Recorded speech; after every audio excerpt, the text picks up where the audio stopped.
Welcome, everyone. This is the pre-competition webinar for Bocce. So we appreciate you joining. We've had a busy week of webinars. I see at least one person who's been on the last 4 or 5 with me. So Tina, I think this is our last one for this week together. Um, so I want to go ahead and get started. Again, my name is Steve Bennett, Senior Director of Sports and Competition from Special Olympics Maryland. The first slide you see here is a promotion and a fundraising event we have going on. It's $10 for a ticket. You have a chance to win a brand new Nissan Kick. You can see the picture of it here for those of you who are able to see the screen. The information there on how to purchase a raffle ticket. There are other prizes as well. If you choose not to take the vehicle, you could win $22,000 in cash instead of the vehicle. There are also other prizes. There is a split between the state office and the area and county programs, so you're supporting both the state office as well as the county programs. Please, please, please pass this around, inform your friends, neighbors, relatives, family, organizations, whatever.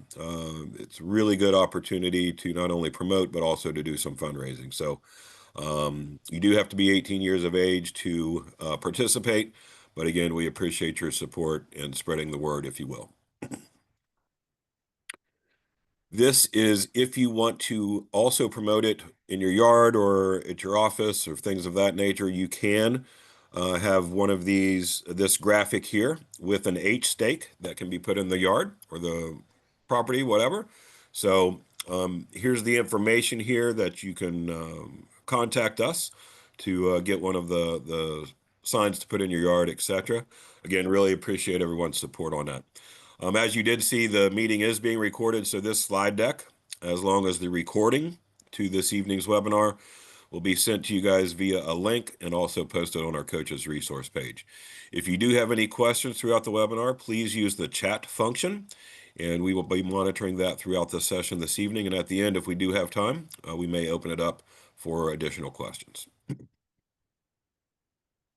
We do have a grant that we received is going to our athlete leadership program and a project that Breasia Moore from Baltimore City is putting together.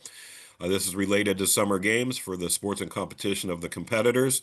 There'll be some cards available during the summer games at the different venues based on the sport. Obviously, this one would be for bocce, and you'll see the cards that will be available for individuals to pick up, take with them. This will be the front of the card. And then on the back of the card, it has some information regarding how to prepare for competitions, what foods to avoid, what foods to take into your body, and how to get a good night's rest and stay hydrated and things of that nature. So we really want to support Breasia, again, a Special Olympics athlete from Baltimore City with her project and the hard work she's put into this information to provide for the athletes. To again, introduce myself, also want to recognize George Herganon, our Games Management Team Venue Director for the sport of bocce and former employee of Special Olympics Maryland. We also want to recognize Jake Novak, our Sports Director for several sports throughout the year for summer games overseeing bocce. Go over our typical agenda as we typically do for all the webinars. I'll talk about some summer games general information, show you some venue maps and things that are overall important information to share with you regarding summer games. Then George and Jake will get into some bocce specific information related to schedules, rule reminders, and things of that nature. This is the theme of the games, very similar. For those of you who were there and attended last year, experience inclusion. We're continuing with that theme moving forward. A little change of the logo, but again, it's a very important message and theme, we believe, from the state office, and we're going to continue with that for the time being. So just wanted to let everyone be aware. This is a basic overview of the Towson area coming into campus. We've highlighted the feeder roads or the main roads coming into campus, depending on which way you're driving into Towson University. There's a couple key pin placements we've put on here. The Glen Towers, that's where those of you who will be staying overnight will be staying. In Towers A and B, that's also where the facilities, the dining facility is, which we'll show you in the next slide. We also have the University Union, where healthy athletes will be, and that's very close to the bocce field and Burdick Hall. Unitas Stadium for track. Those are just, again, main points of campus. This is the blown up version of where our activities for summer games and Special Olympics will be occurring. You can see in the yellow boxes, those are the competition locations. The brown boxes, if you will, are the parking locations around campus. And the blue type color of squares there are where other activities and things of that nature around campus will be happening. I will point out, obviously, for tonight, the Bocce field. They're right dead center in the screen, Burdick Field.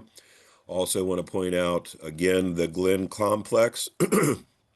Glen Towers A and B is for those who will be staying overnight. Right there, right beside Burdick Field, or right below it, I guess you could say. There is a little teeny circle with a GD in that. That stands for Glen Dining. That's where the dining facilities for breakfast and dinners that are available during summer games will be for those individuals staying overnight on campus. Also want to point out the CQ Arena over to your far left. That is right by the stadium and the United Stadium. That's where the opening ceremony will take place on Friday evening, as well as the dance on Saturday. And just wanted to point those things out to you guys. The closest parking for you guys is the University Union Garage, right there below the yellow Bocce Burdick Field location. You could also park over in the Towson Town Boulevard Garage up in the far right corner of the screen if you wish, but the University Union Garage is closest. Going to go over the general schedule. I'm not going to get into a lot of detail on this, but I do want to bring your attention to a few things of interest. On Thursday is when your head of delegation will check in with us on campus to receive their packets, keys for those of you staying overnight, the swipe cards for the dormitories as well. To just make sure if you're staying or you requested housing, you meet with your head of delegation to make sure everything is ready for you when you arrive on Friday. So Friday, we have two competitions that'll be occurring. We have our swimming competition that gets started Friday right around lunchtime. And we also have cheerleading starting in the morning. That's the only day that cheerleading will be competing. So that kicks us off from our competition perspective. On Friday, we also have our young athletes program. And we'll talk about that in just a second. That'll be in the Towson Center, the same location as the cheerleading competition on Friday. Very cool activities and stuff for our kiddos, if you will. Then leading into the block after dinner, for those of you staying on campus, you can go to Glen Dining. Then we'll move over to the block party in the CQ lot, same place as opening ceremony in the parking lot outside, and move into the opening ceremony shortly thereafter. You can see the list of your coaches' meetings here. And again, one thing I do want to bring your attention not only on this slide, but the next two regarding breakfast and dinners. The Glen Dining has limited seating capacity for our meals. So we have put shifts together based on sports. So you can see those of you staying overnight on campus, your dinner for Friday for Bocce athletes and everyone is 4 to 5. Please adhere to this as much as possible. Go in, get your food, eat well, clean up after yourself, and vacate so that we can keep that streamline moving and that we don't have any capacity issues. Steve, you mentioned coaches meeting. We have decided that our coaches meeting will not be held on Friday night. It'll be held on Saturday morning before competition, as you'll see on the next slide. And then we'll also have a second one after competition on Saturday to cover any new information for the Sunday competition. And we'll make a note to correct that and take that off of the Friday slide deck before we post it and send it out to you guys. Thank you, Jake. Saturday, again, we're in full swing with everything. The Bocce competition, and you'll see the coaches' meetings down here. But the Bocce competition will start from 9 and end around 5 o'clock out at the Burdick Fields, as we talked about. We also have our Healthy Athletes program on Saturday at the University Union, which is right beside Burdick Field. If at all possible, make sure you have your athletes go through as many stations as they can. Then leading into the evening on Saturday is the dance in the CQ Arena. The theme of the dance is the 80s, the 1980s. So I know we'll see some good costumes and some retro things going back to the 1980s. You can see again the breakfast and dinner schedules there for Saturday. Point out that Bocce would be having breakfast 7:15 to 8:15. So again, just plan accordingly. And then, as Jake said, the Bocce coaches meeting at 8 a.m. on Saturday at the Bocce Control Center. And then also following the competition on Saturday, um, basically 4 o'clock, 4:30, 5 o'clock-ish, depending on when the competition is over. That meeting, it looks like, will be in the awards presentation area. Sunday, again, basic schedule there, Bocce schedule looking from 9 to 3. Again, we haven't finished the brackets and all of that kind of stuff, so everything's tentative until we're done. So just want to make sure everyone's aware of that. Just some general updates regarding summer games. The TU Arena that I mentioned where the opening ceremony is and the dance on Saturday, opening ceremony obviously on Friday. It used to be called the TU or Towson University Arena. As of last month, CQ renewed their naming rights, so it's now back to the CQ Arena. The main thing to remember basically is there's one arena on campus. Whether you call it the TU Arena or the CQ Arena, it's the same thing. But just wanted to bring that to everyone's attention and make sure we recognize CQ for their naming rights there. As I said, Healthy Athletes is back and Young Athletes is back. Glad to have both of those programs and activities occurring during summer games. The new housing facilities, as I mentioned on the map, is Tower A and Tower B. Work with your head of delegation. They again have been working with our management team member Jane Dunn to provide all the housing information and get everybody room assignments completed. Jane again will meet with them on Thursday to get everything checked in and ready to go, and then just meet with your head of delegation for those of you who are staying overnight to pick up your keys and swipe cards. You will get a swipe card. The swipe card gets you into the dorm building itself and also into the dining areas for breakfast and dinner.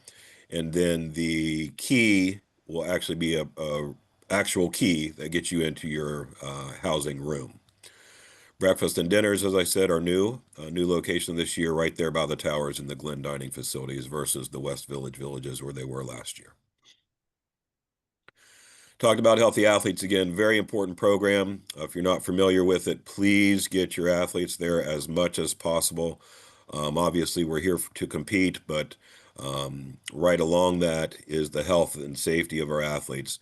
They have 7 screenings occurring. They have lengthened their stay or their operational hours during summer games on Saturday from 11 to 7 p.m. so that that could accommodate people before, after dinner, after competition, those type of things on Saturday. In many cases, it's life-changing that information can be found about the health of an athlete. In some cases, it has been life-saving. One example I do share with individuals, we had an athlete at the USA Games in 2022 in Orlando who was 40 years old and was deaf, and they found the situation, the issue, uh, fixed it, and at 40 years old, he was able to hear for his first time. He was a basketball player and heard all the squeaking tennis shoes on the court for the first time. I was like, "Well, hey, I'm not used to this." So, but anyway, just as an example, how impactful the Healthy Athletes program can be with all the clinicians and medical professionals performing those screenings. Here's the different disciplines that they offer there at the University Union. Again, right beside Burdick Fields. You can see those different disciplines. You don't have to get to all of them. If you can, fantastic. But if you can get to a few with each of your athletes, pick the ones that may be most impactful for your given athletes. We appreciate your support, and I'm sure they would too. There's also some follow-up care that may be helpful depending on what they do find through the screenings. The Young Athletes program, that's the only time we really call the athletes kids or kiddos or youngins, that type of stuff. That'll be in the Towson Center, as I mentioned, on Friday, right after the cheerleading competition. If you haven't been there and you have an opportunity to go check it out, it's really cool. I think we have about 30 kiddos signed up for it. It's for the ages of 8 and under, where they can go in there, have just some fun activities, fun games to play, some gross motor skills. It's for individuals with and without intellectual disabilities. We talked about the experience inclusion, and this is the way to have that inclusive attitude and promotions going on at a very early age and growing up with your peers and develop friendships and things of that nature. So check it out if you can. The opening ceremony and block party, as we mentioned, are there at the CQ Arena on Friday. We will have just some fun activities going on outside. We'll have some music from our DJ, who's also serving as the DJ for the dance on Saturday. We'll have some limited food vendors available and other board games and other activities for people to enjoy. The theme of the dance on Saturday evening is the 80s. That is the 1980s, not the 1880s, as one person jokingly asked. So just want to make sure we're clear on that. If you have individuals who your head of delegation communicates to you as the head coach that will be participating in a planned portion of the opening ceremony, meaning a representative bringing in the flag to represent your area program, or potentially reciting one of the oaths or the Pledge of Allegiance or something else, just make sure that those individuals need to be in place by 6:45. Your head of delegation will communicate to you as the coach to make sure that you're aware of that situation. Otherwise, after the block party, just go in. There will be designated delegation seating areas so that everyone will be sitting together on the floor of the CQ Arena and getting ready for the opening ceremony activities. We will light the cauldron outside of the CQ Arena and have a live feed from that coming into the scoreboard so everyone can see that. It's really, really kind of a cool program and atmosphere. If we have inclement weather that comes in on Friday, most likely the Olympic Park portion of the event will be canceled. There is a very slight chance we may be able to move it to the Towson Center. But with cheerleading happening, then changing that venue over to the young athletes activities after that, and then trying to change it over again for the activities and DJ and things of that nature, it's just probably not realistic to make that happen. If it does get canceled on Friday, heads of delegations and everyone will get the communication. Just plan accordingly to get to the opening ceremony so that everybody can participate in that. Food. All delegation members who, again, as I mentioned, who will be staying overnight on campus has access to the breakfast and dinners as provided in the schedule. The only individuals that have lunch on Friday is the cheerleaders and those delegations. Everybody else is on their own for lunch on Friday. When the lunches are delivered to Bocce at the competition venue, they will come by team or by delegation. We won't be handing out lunches individually, so you as the coach or your designee, one or two people can come pick up those lunches and then take them to the appropriate location where you guys as a delegation can have your lunches. We are having concessions at the Unitas Stadium at the track and field venue on Saturday and Sunday. So if you happen to make your way over there, just know that those are available. That's the only place where we are able to have concessions this year. We're going to give it a trial run and see how it goes. Again, those of you staying overnight will use your swipe cards to access the dining hall for breakfast and dinner. The control center. You'll have a control center at the Bocce venue right there at center field of Burdick Field as it has been in years past. We also have an overall games control center that oversees all the operations for the summer games entirely. That's at the Unitas Stadium in the press box side in the Minigan room. That is for heads of delegations only. As coaches, if you have a need that can't be addressed at the Bocce field or the Bocce venue, please contact your head of delegation, and if need be, they can come up to the control center or contact myself or others in a leadership position to address any concerns you as a coach may have. We do have, like I said, the heads of delegation coming in on Thursday from 2 to 6 to pick up everything, and then we have a meeting with them shortly thereafter during a dinner/meeting schedule. As I mentioned, Jane Dunn's been working with them on housing, so if you have any questions about housing, just reach out to your head of delegation. Those assignments should be finalized by the 1st of next week, and if you have any concerns or questions, just contact your HOD. For the swipe cards, as I mentioned, that'll get you into the dorm and then get you into the dining halls or the dining hall. You can keep that. That's a take home. The actual key that gets you into your room is not take home. You have to turn that in to the front desk. We ask as you as head coaches coordinate that with the rest of your team and turn those all in at the front desk when you check out on Sunday. At this time, we're anticipating checkout to be no later than 10 a.m. If it does change, we'll notify the heads of delegations on that Thursday meeting. If you lose a key, not the swipe card, if you lose your key, it's a $75 fee at minimum. Nobody wants that. So make sure that everything's accounted for.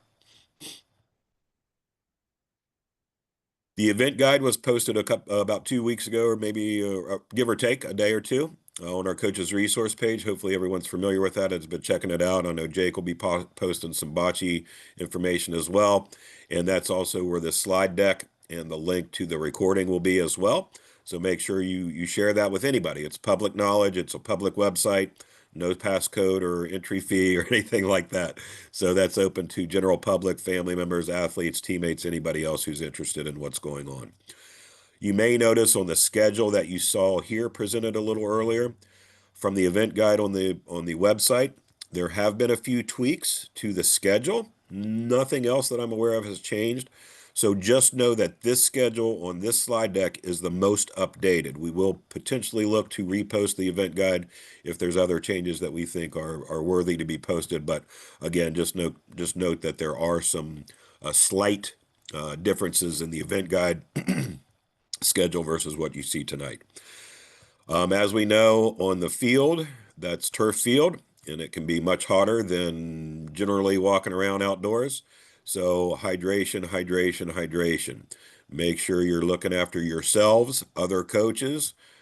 Check on Jake and George every now and then. Make sure they're staying hydrated as well, and athletes and everybody else. We will have some water available at the venue, but we encourage everyone to bring their own as well to make sure that we don't have any situations with dehydration. So really appreciate you guys making that consideration and preparation.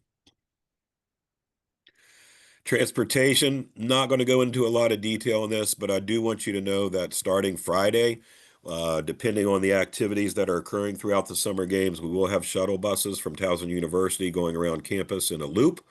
They will not have any direct from one venue to another venue.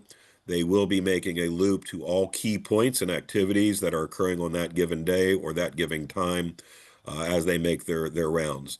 They will be stopping at all of the key points.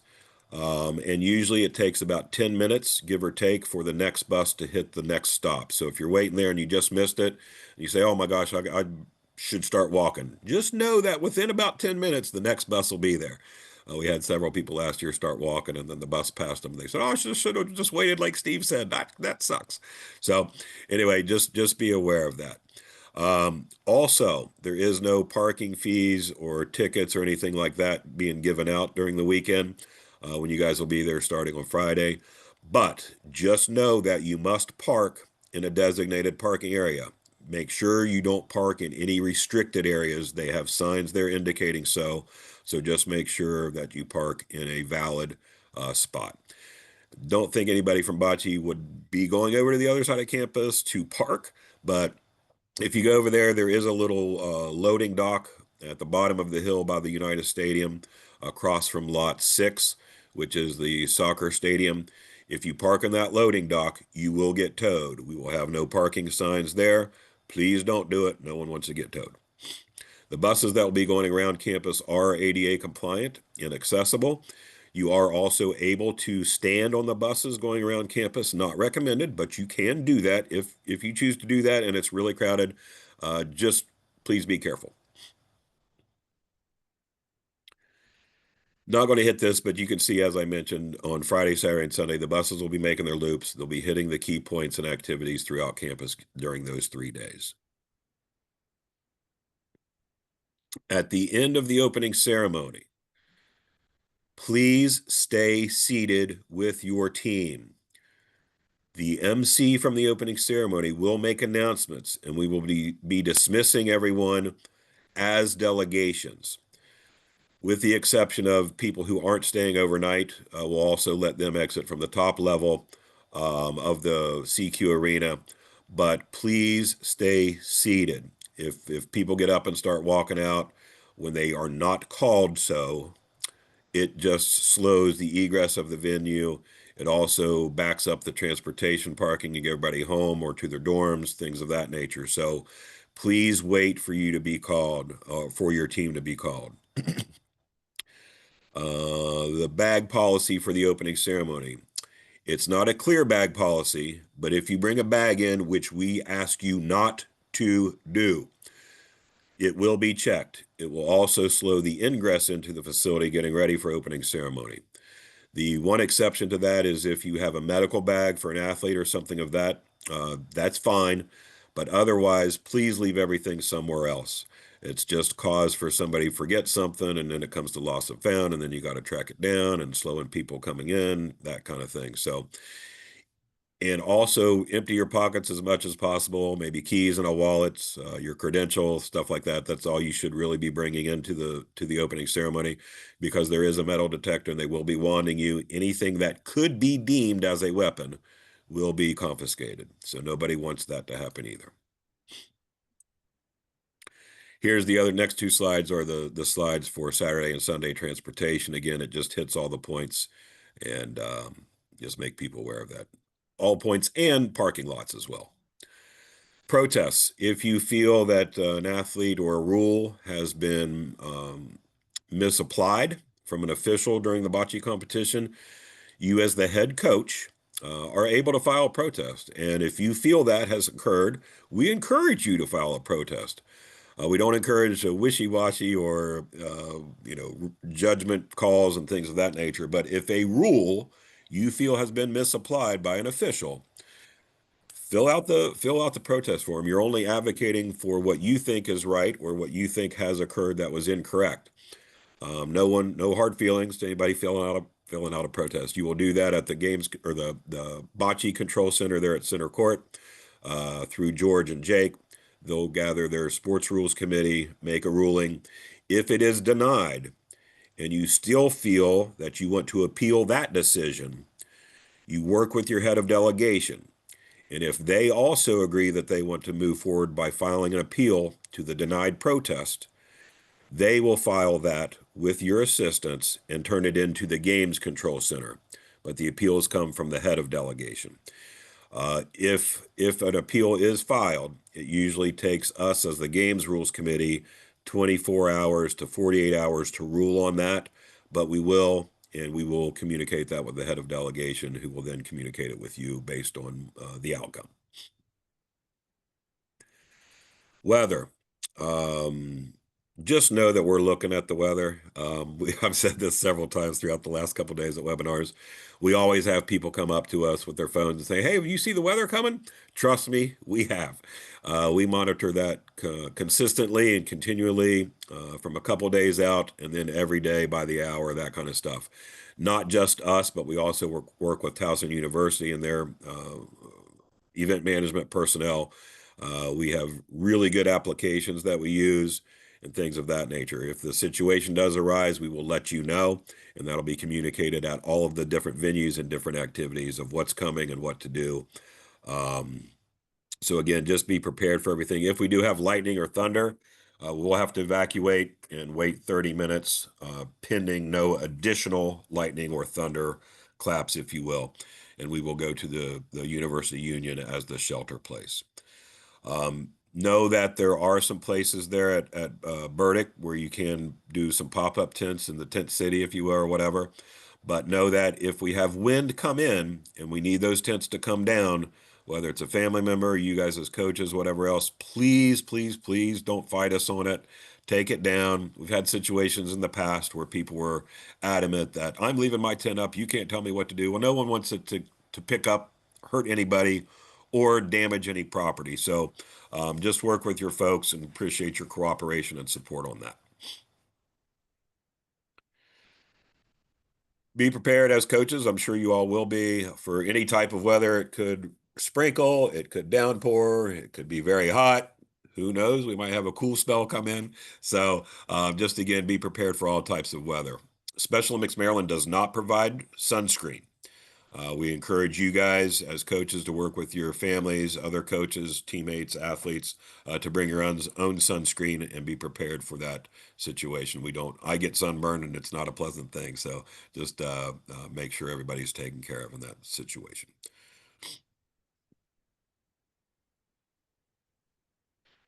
So as I talked about, the evacuations. We had one, was it 2 years ago? The evacuation take shelter is in the University Union. Those of you who were there 2 years ago may remember that. Extremely important, everyone, to let people know if that situation arises. That's a Towson and Special Olympics Maryland combined joint decision. We don't take it lightly. Stay in shelter means stay in shelter. We know the parking garage is right there where most of you park in the University Union. In the past, we've had people go out to say, oh, I'm just going to go grab something from my car real quick because who knows how long it's going to be. It's not worth it to go out there to potentially get hit by lightning and be dead. So again, it's not pleasant. We understand that. I don't enjoy it. I was at Bocce when it happened 2 years ago, but it's not worth it. And that's an example you're setting for everyone within your delegation. If you as a coach decide, well, I'm going to go to my car real quick, it's not worth it, and it just creates confusion and anxiety for everyone. So please don't do that. If you happen to go to one of the other competitions to support your athletes or whatever else, while in your downtime or something like that, here's the locations of all the other evacuation sites. This is the incident report that we showed you again during the preseason webinar. Just make sure you have a couple copies of that in case during travel or overnight or something like that occurs. We will have medical on site overnight. But again, just be prepared, as we have mentioned before, that coaches should have a couple copies of this with you at all times, just in case. So just wanted to remind you about that. I will turn this one over to Jake real quick. Yeah, so this is the last call. If you have not submitted any comments or accommodations for your athletes for your competition registration deadline, please submit those to me by tomorrow at noon in an email. I need those as soon as possible so I can make sure that everybody is accommodated correctly through GMS.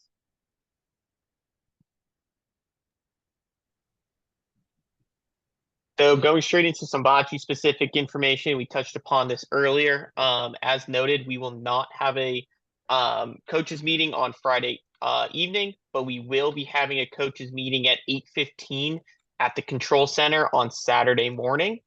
Please make sure you're there. Please make sure you guys are ready to ask any questions that you might have. And we will also be having a coaches meeting after competition on Saturday as well. So again, we don't have to get up early on Sunday. Pretty much going to be covering the same information. And if there's any changes throughout the day, that's when we'll notify you for the Sunday competition.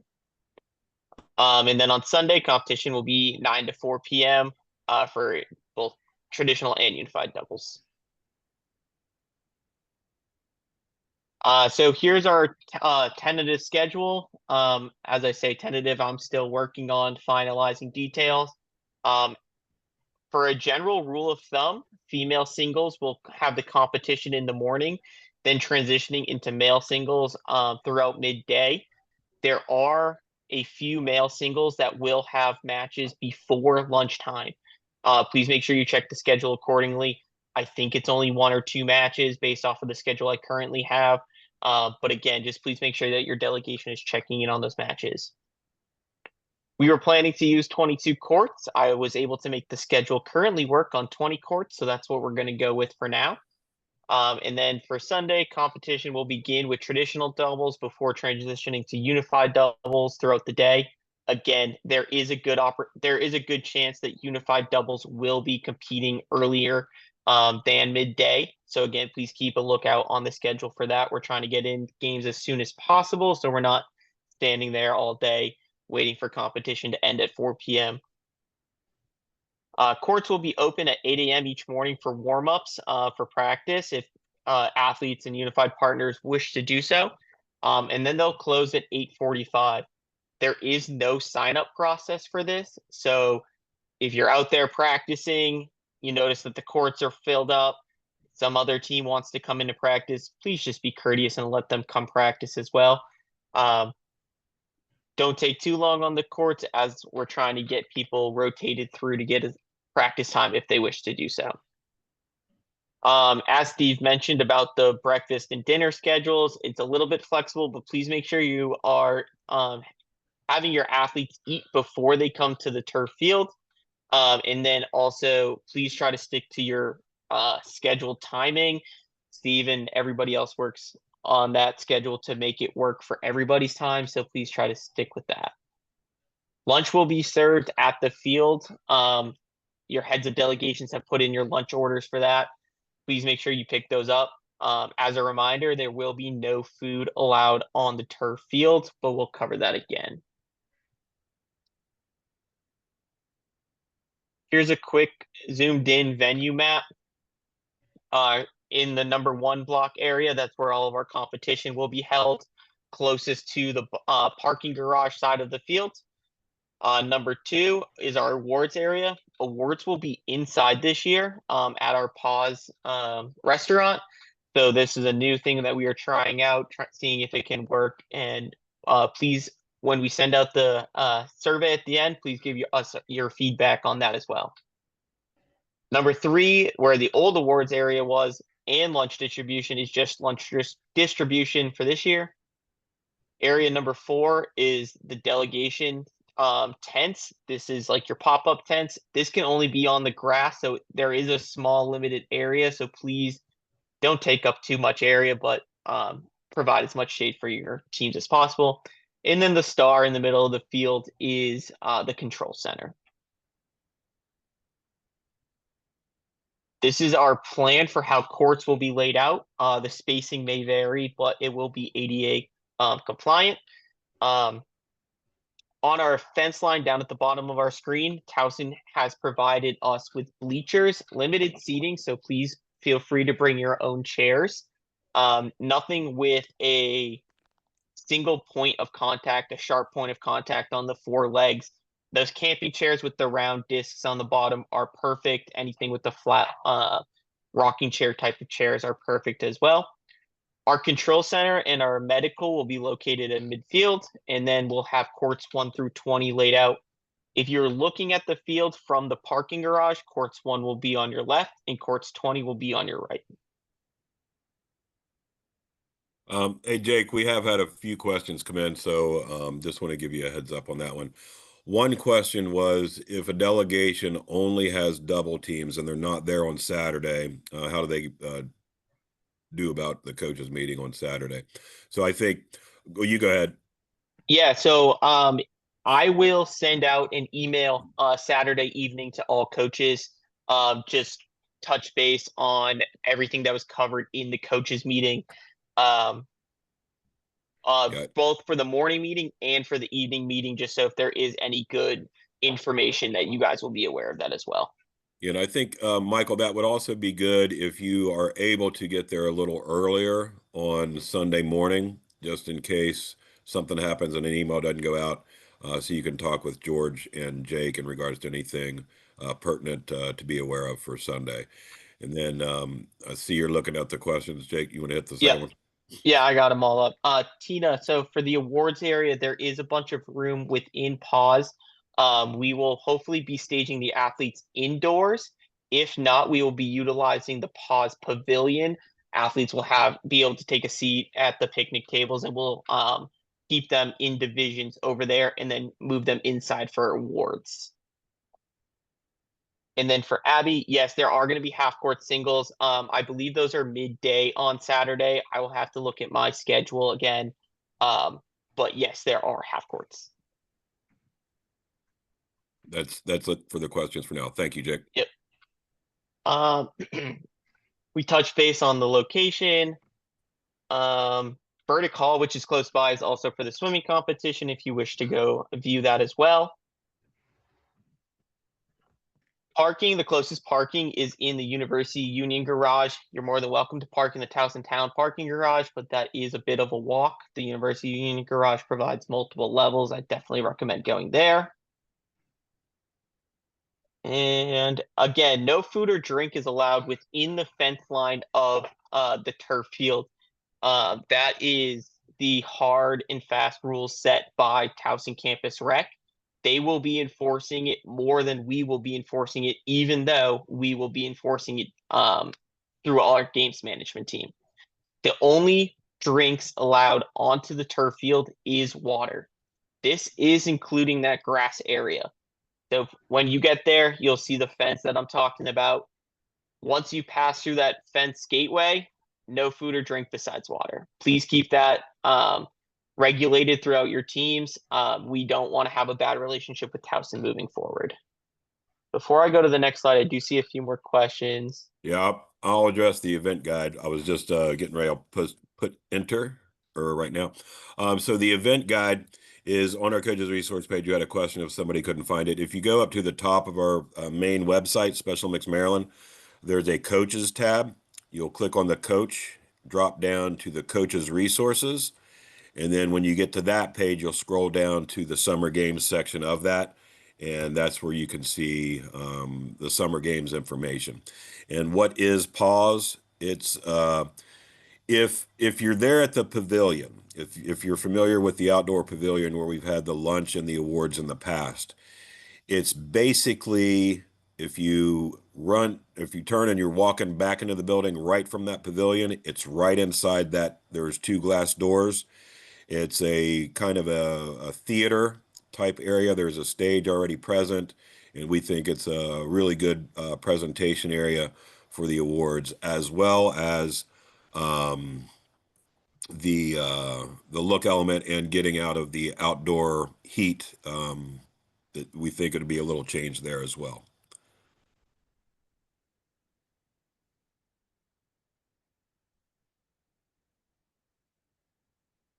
So yep, we're gonna go right into pause. It's now moved inside in the University Union. It's on that first floor. Very accessible. There's a bunch of seating and there's a stage area for the athletes to get their awards presented on.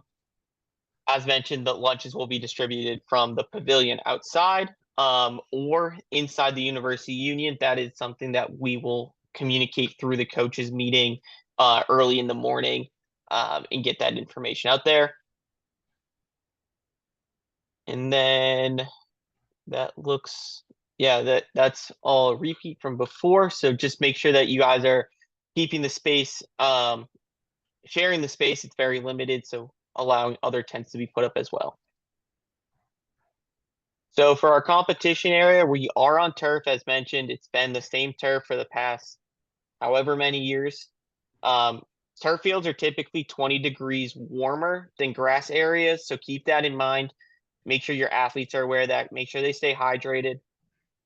Um, and then make sure they wear protective sun gear.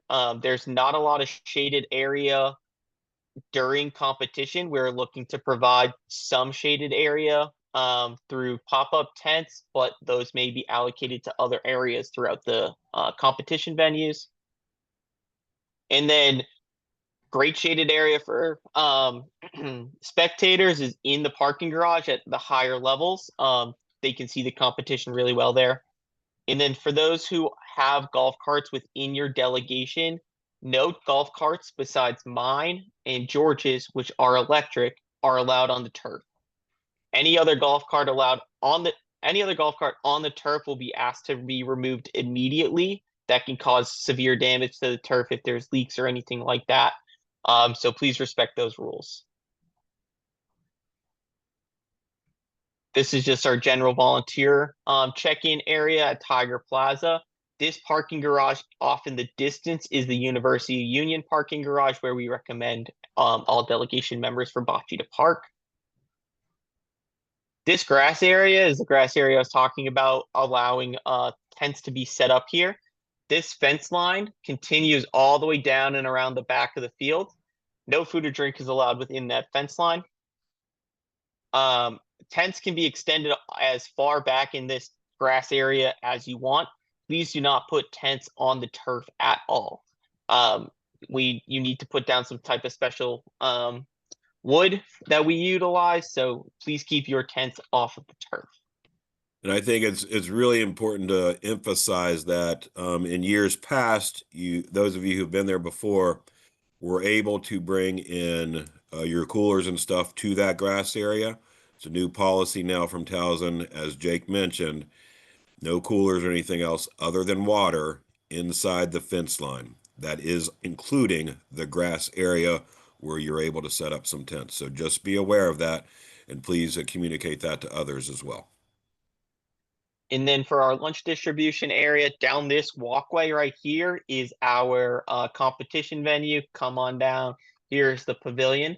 These glass doors, which is tucked away behind the pavilion, are where we will enter to pause for our awards ceremony.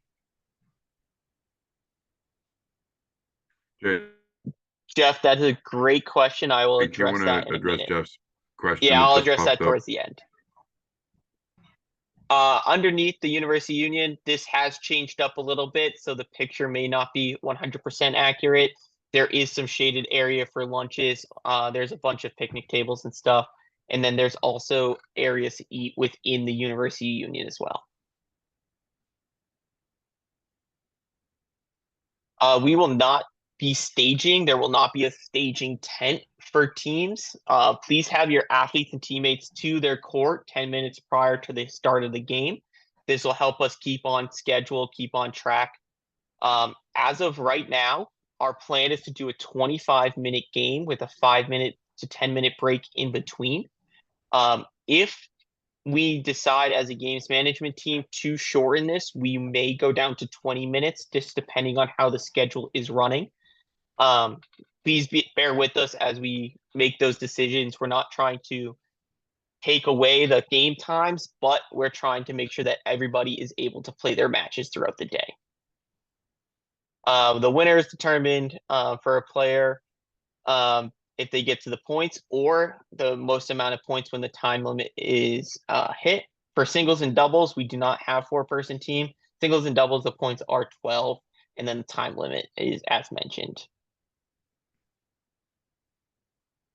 All of the games, all of the matches will start and end using one scoreboard. It'll be the big scoreboard on Burdick Field. So everybody will start competition at the same time. Everybody will receive the 2-minute warning at the same time, and competition will end at the same time. We'll put 5 minutes on the board in between games. And then we'll also have updated results boards on the court level. It's our big chloroplast signs that we will put updates on each bracket. Please bear with us as we cannot update the brackets immediately after the game's finished. It may take halfway through the next match to get all brackets updated, so please bear with us on that.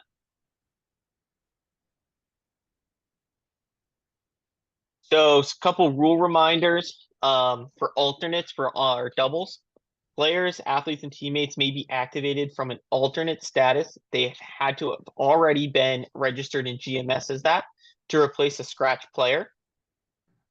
They were registered as an alternate for that delegation. In the event, the submitted score for the alternate is comparative to the individual that they are replacing. They are not actively registered in any other sports or any other events within that sport. And then a single athlete slash teammate may serve as an alternate for multiple teams, but once they are activated, they can only be activated for that one team. In the event that one player on a double squad has scratched and no alternate is available, the double squad may compete with the existing players minus the balls of the absent player. So we don't do for 4-person teams. So, but in doubles, if I am participating with an athlete and I scratch, my athlete is able to participate in the doubles competition only utilizing 2 bocce balls. The other 2 bocce balls will just be declared dead and null and void through that frame. Substitutions during a game will not be allowed except due to medical emergency and or prior approval by myself or George after we have a conversation. All bocce balls will be provided on site. Players are encouraged to use the tournament issued balls. However, the use of lighter weight balls by specific competitors will be permitted for the 2025 season and the 2025 summer games. I know that there is one athlete that also uses a different color ball due to color blindness. That is okay. That has been approved by me. Please bring all the balls that you're wishing to be approved to the coaches meeting in the morning, just so all coaches are aware of what they are looking like and what they should be expecting when they're playing against that. Don't bring all four, just bring one. Um, we've talked about that. New athletes using lighter weight balls will require clearance. We have already discussed this at the preseason. And a regulation Polina will be used at all times. Right now, we are have a variety of white Polinas and yellow Polinas. We will also try to bring some extras in case of those color blindness issues with the yellow versus the green turf.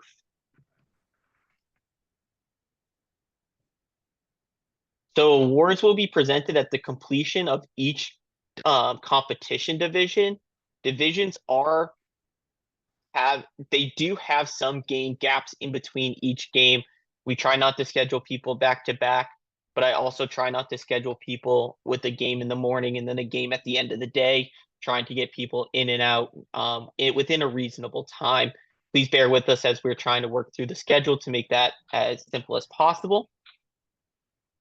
They may have one game maximum between the completion of their division and the awarding of their division. Again, just getting the results posted and over to the correct people at that time. Players are to wear their credentials during their awards so that we are aware of who they are and what division they're supposed to be in based off of the names that easily readable on their credentials. This should not be news to anybody, as we covered this in the preseason webinar. Players not in proper uniform will be disqualified and not allowed to compete. It is the coach's responsibility to ensure that all players comply with this rule. Long pants or shorts, golf or tennis shorts, are appropriate. Jeans, running shorts, or short shorts defined as shorter than 5 inches, a 5-inch inseam, are not permitted. And a collar shirt will be required for competition. Athletic shoes that do not damage the turf are required. No spikes or cleats. Once again, hats are permissible provided they do not include sponsorship or corporate logos.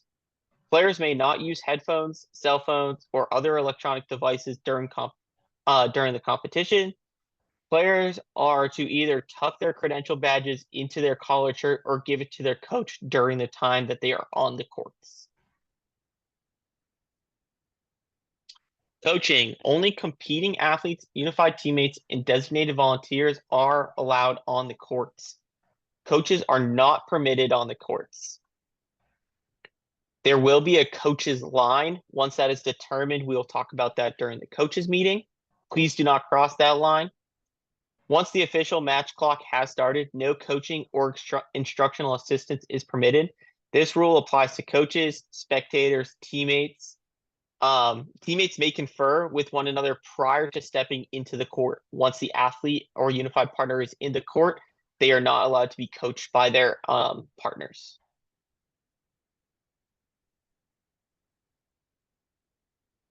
Timeouts will be afforded in instances of illness or injury. If unanticipated or unavoidable delays are lengthy, 2 minutes or more, the officials and the competition director may add time to the official time. That'll be under George and I's discretion. Measurements. Competing athletes and unified teammates may request a measurement. Coaches, family members, and other spectators may not request a measurement. Based off of the angles of a bocce court, it is very hard to judge how close one ball is to another. If they are close, the official may have a better angle at it, and they may go through their measurement, and they could still have that odd angle where you think one is closer or not, but as long as the official has measured, we will go with that. Yeah, I'll just Officials will be. Go ahead, George. no, it's me. Oh, Sorry. yep. I just wanted to reiterate that point that you just made, Jake. As far as where the spectators are, whether in the bleachers or anything of that nature, um, a couple years ago, I had some coaches and family members saying that can't be right. That ball's closer. That ball's closer. I went out and walked, and the officials were right. So I thought it may have been wrong too. So the perception, as Jake was saying, depending on where you're looking or where you are, can be deceiving, if you will. But that's why it's important to have your teammates and athletes informed about asking for a measurement if they think they need to. So just wanted to reiterate that. Sorry for stepping in, Jake. No worries. Athletes and unified teammates who are competing in that competition may also walk down the outside of the court to view the Polina and bocce balls if they wish to do so. The officials will be trained on and asked to practice the proper measuring technique. The proper measuring technique is from the foremost point of the bocce ball to the middle of the Polina.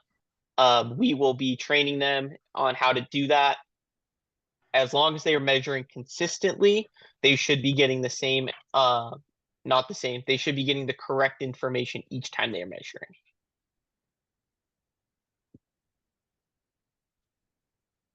As mentioned about seating, please bring your own chairs. There are limited seating that will be provided. Chairs are allowed in the viewing area that overlook locations, not on the turf, unless they have those larger feet, so they do not dig into the turf. Towson campus rec staff will be patrolling this area, keeping things in check. Spectators who cannot abide by these regulations will be asked to leave the venue. And please, as a note, no animals are allowed on the turf besides service animals. No animals, this is including emotional support animals, those will not be allowed on the turf.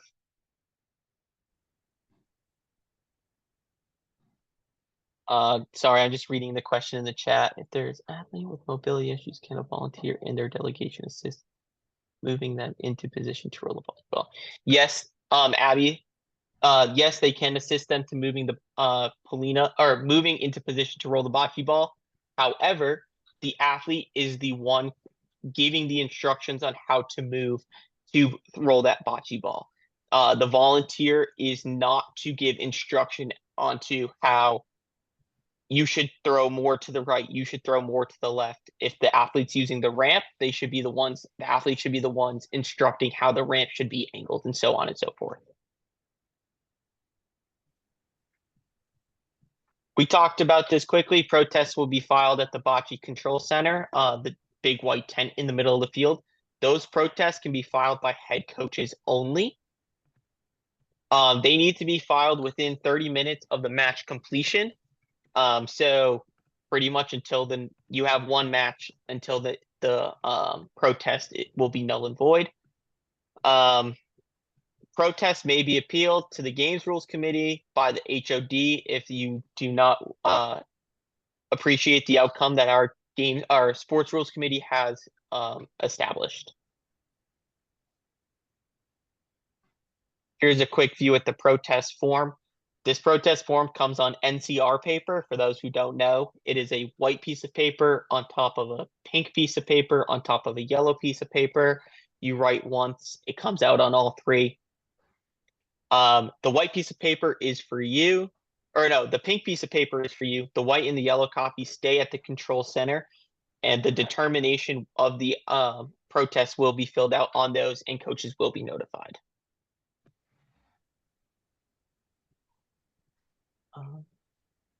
Okay. And then any questions or concerns, here's the contact information for all of the staff within the sports department who will be on site. The resources will be your coach's resources page, email coaches@somd.org. For questions about athletics, go to Monty Madala. His email's there. Questions about bocce, please direct those to me. Questions about swimming, Julie Klein. And questions about cheerleading and softball, please direct those to Melissa Anger. And any overarching questions about the general summer games events, please direct those to Steve as he has the most information on those.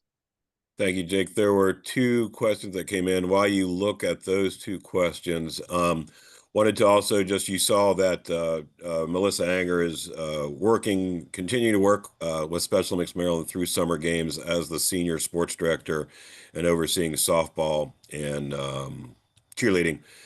After summer games, she then will be transitioning into a new position within Special Mix Maryland as the senior director of interscholastic unified sports with the high schools. So she'll still be around. She'll be at events and things of that nature. But just wanted to acknowledge that that switch, if you will, and promotion, if you will, for Anger. So if you're able to see her during summer games, if you want to give her congratulations and wish her well in her new position, I will no longer be her supervisor. It will now be Mike Sarnowski. So you can also give your condolences to Anger as a joke. So So to answer the two questions that are in chat, one for Mike, um, the use the rules can be found on the Bocce specific coaching resources page. There's a link to SOI's Bocce rules. To address the two that you mentioned right here, the use of lifters, there that is permitted to accelerate the ball down the ramp to get more velocity on it. And then foul line violations. If you are using a ramp, the foremost part of the ramp must be completely behind the foul line. This is an extension of the body. So if the ramp is elevated, it still needs to be fully behind that line. Think of the foul line as a vertical plane. And then Alice, yes, that is the short answer. The long answer is yes, a unified partner can be the one to hand the ball to the athlete who has the balance issues. Um, Again, they just cannot direct them on how to throw the bocce ball. It is also recommended that the unified partner exit the court during the delivery of that bocce ball, just so there's no confusion at all. those are the only questions that I have seen come through the chat. So George, at this time, anything from a venue director's perspective that you'd like to address with the group? Yeah, Steve, I wanted to address the question of do we need any additional volunteers? I hope you were correct in the answer you typed, Steve. I hope we're in good shape, but the last numbers I saw, we were not. So I'm going to ask if anybody is willing to help as an official. Please let Jake know that. Email him. Jake, is that how you want to handle it? Email you? Yeah. Okay. Yep. If we're good, and I try to get periodically we get an updated list of volunteers to see where we are, but right now we're pretty short. If we're good, we'll use those volunteers and we won't take your people away, but I think we are going to need some help as far as in an ideal world, I'd like to have an official and an assistant on each court. That's 45 people. An experienced official can handle it by him or herself. But yeah, please, if you have people who are willing to help, and if you have people who would like to have the experience, they can serve as assistants. It's a good way to learn how to be an official. I do plan to tell the experienced officials that at their discretion, they can let the assistants be the official under their supervision. It's a good way for them to learn how to be an official. So let us know if you have anybody who's willing to help. Thank you. Yeah, and with that, hi folks, I've been lurking back here. They would sign up as a day of volunteer, and the volunteer shirts this year are pretty cool. It's like an orange tie-dye, Steve. Yeah, yeah. I want one myself, so I might sign up for a volunteer. So that's one way that they can get a really nice shirt. So Yeah, so as they all mentioned, if you do have any volunteers that are interested in participating and slash helping out with us, please send them to my email, or if they decide day of, please direct them to the volunteer registration tent up at Tiger Plaza. That's where Sam and Liz will help them get situated and get everything that they need. And Abby, just for your one additional comment, if you contact Jake and give him a name, also please give him an email address. I do try to send out as much as far as rules and things like that in advance so they can be prepared when they get there. Yep. And then Abby, just addressing your comment as well. Yes, wheelchair athletes and athletes that have limited mobility will be permitted to remain inside the court as long as they are not interfering with the delivery of the next bocce ball. That has been an ongoing understanding for the past few years, and we will continue to honor that this year. And seeing no other questions, Jake, you want to do the thank yous, and then I may follow up. Yeah, so just want to say thank you to everybody this for having a great bocce season this year, for all the coaches. Huge thank you to George. He's been a huge help to myself throughout the whole season, guiding on rules and putting this PowerPoint and updates together. Thank you to Steve and Mike for the guidance and getting everything put together. And again, just looking forward to a great competition. Please, if you have any questions between now and the start of competition, please email me as soon as possible. We'll try to work through the questions as seamlessly as possible. And then if there are any questions day of, you might not find me right away as I'll be running around, but please come find myself or George and we can get those questions addressed. Gotcha. And also, when we're there, I've said this at the other webinars. Obviously, Towson is a great partner and true partner with Special Olympics Maryland. We want to make sure we respect their facilities. So as we talked about with the restrictions on the field and on the turf and everything, please make sure that that's adhered to, and make sure we clean up after ourselves. We want to leave Towson in a better place, or at least in as a good of place as we received the facilities. So make sure we clean up after ourselves, and thank Towson staff, thank the volunteers. As you guys well know, without volunteers, nothing happens within Special Olympics. We also want to thank you, as Jake mentioned, for a great season, everything you as coaches have done to prepare your teams for the competition, for the qualifiers, all the training and guidance and instruction you've provided. Without you, we have no athletes, we have no competition. So from Baseline and Jim Schmutz, our president and CEO, on behalf of him and everybody else at the state office, we thank you for everything you've done, will continue to do, uh, preparing for the summer games and throughout the summer games. And as I know, I see many, many names on this list who also serve in other sports and other capacities, either at the local program or otherwise within the Special Olympics. So a true thank you for everything everyone does. One last question came through in the chat about schedules. Yes, you'll have the schedule prior to Saturday and Sunday, subject to change as we will be getting scratches day of. But my anticipation is to send that out no later than Thursday evening. So please bear with me as we're getting that worked out and getting that situated. Very good. I think we can stop the recording. And again, thank